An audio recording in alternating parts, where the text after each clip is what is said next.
Ma arvan, et jah ja ei. Et kas valimised peaksid nendele küsimustele vastused andma? Kindlasti jah.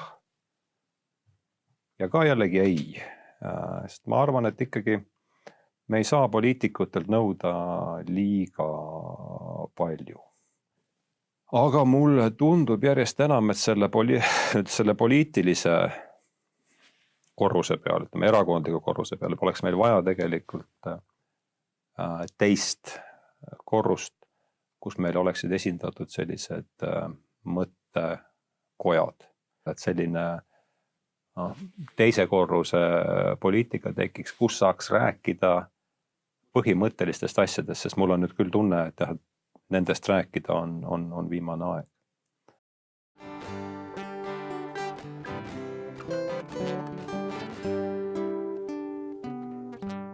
Ma kipun nägema asjade tumedamat poolt tulenevalt oma mis tahes põhjustest.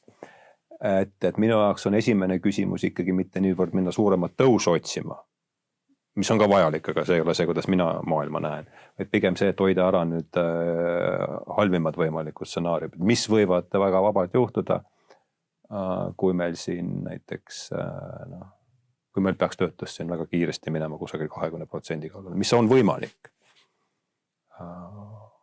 Iseasi kui tõenäoline.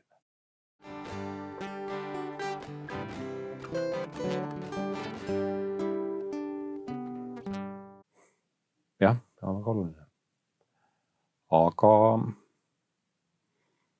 siin ütleme EKRE esiletõus ja see on ju ka nüüd laiem, ega siis EKRE, see on ju kõik, me räägime, me peegeldame siin oma sellises väikeses teeklaasis ju järele seda, mis meie ümber toimub,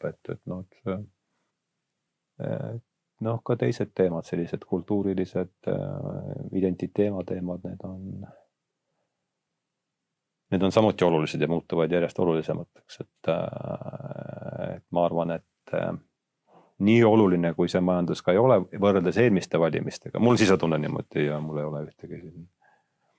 Praegu peab olema ju iga väite toetuseks mingi Statistikaameti tõend kohe võtta, et mul ei ole seda, ma ütlen, aga mul sisetunne on see, et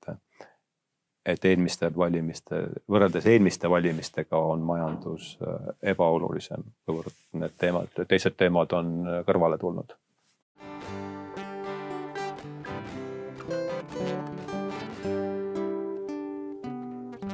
Meie elu ja meie vara kuuluvad meile, meie kaaskodanike armust. See on väga oluline meeles pidada. Kõigil. Nii tööandjatel kui töövõtjatel. Ja nendel, kes kes vastutustundetelt suhtuvad oma nendes sõnadesse.